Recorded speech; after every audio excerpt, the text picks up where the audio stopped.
Coming up tonight, new ways of working. DBS unveils a series of flexible arrangements for all employees. Surviving sub-zero temperatures, scientists say the COVID-19 virus remains infectious in frozen food for weeks.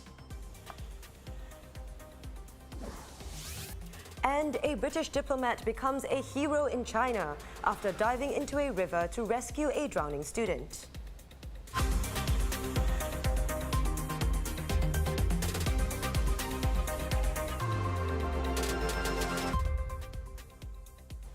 This is the Straits Times Newsnight. I'm Dylan Ang. I'm Chow Suan. Good evening, everyone, and thanks for joining us. Splitting a single job between two people will soon be a reality here. With a workforce of about 29,000 employees, of which 12,000 are here in Singapore, DBS will introduce a formal job-sharing plan to support employees who need more flexible work arrangements.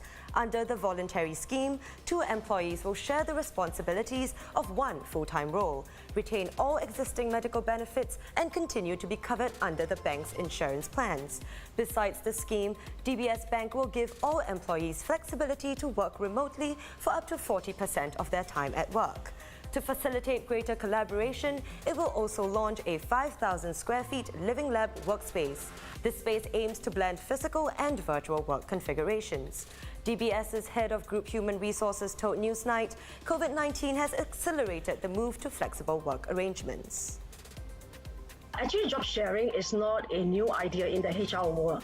But now, it's for us really to push this and offer that flexibility to the employees. Like I say, in the past, maybe technology was not there to help employees to leverage this. But now with technology, we can really leverage this and make it work for everybody. Yes. So, employees, of course, they were quite excited. We just kind of roll this up.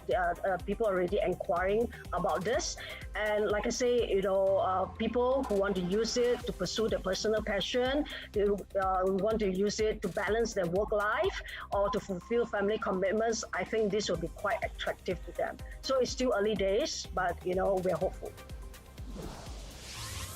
Also in the news tonight, the COVID-19 virus can survive on frozen fish, chicken and pork for 3 weeks in fridges and freezers. That's according to a study by Duke NUS Medical School and NUS's Yong Lulin School of Medicine.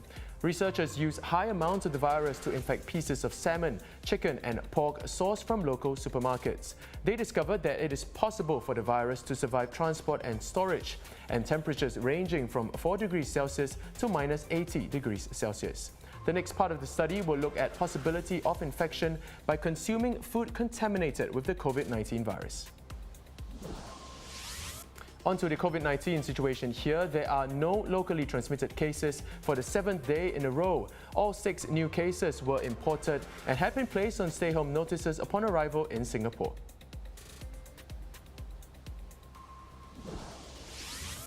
As the race intensifies for a vaccine against COVID-19, countries big and small are rushing to place orders for when the vaccine becomes available. Singapore's no exception. Here's Prime Minister Lee Hsien Loong speaking at the Bloomberg New Economy Forum.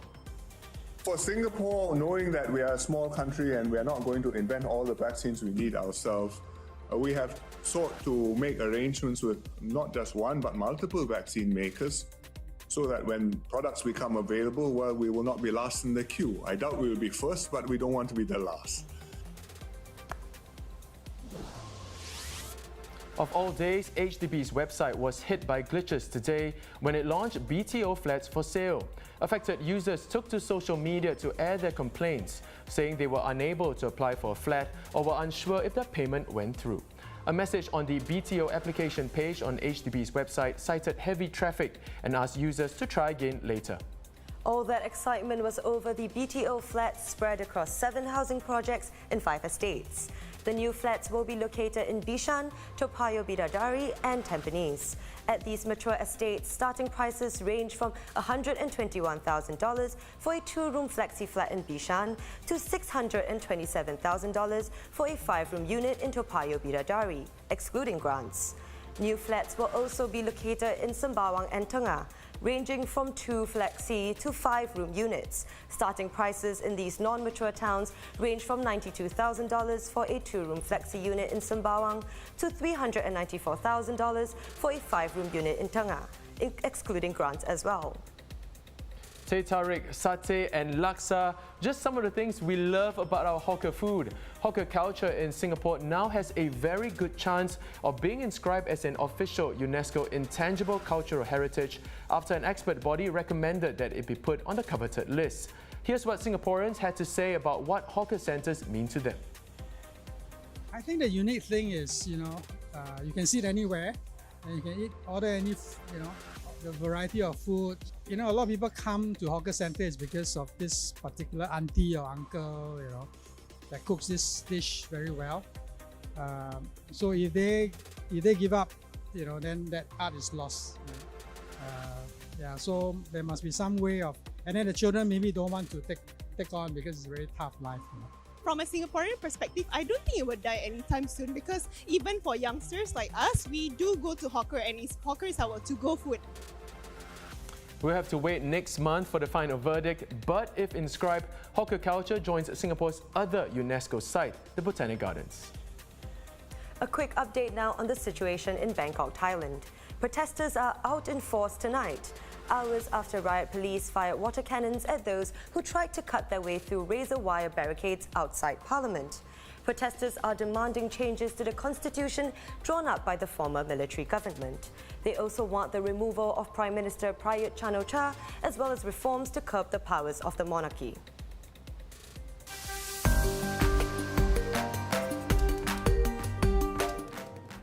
They are watching this all unfold via these 3 displays.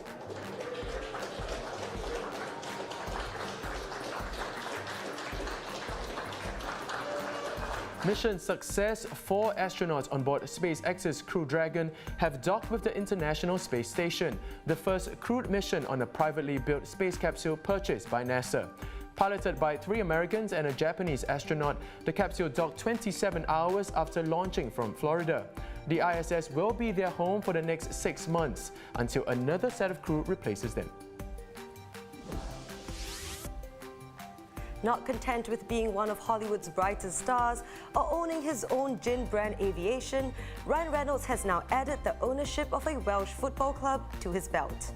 Along with fellow actor Rob McElhenney, the Deadpool star will take over Wrexham Association Football Club, with overwhelming blessing from the fans.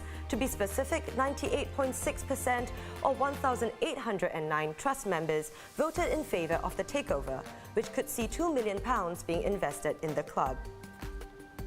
So to the Wrexham Supporters Trust, thank you for your faith and trust in us. We are humbled and we're already getting to work. Oh, this is really happening. Here they come, a mighty champions.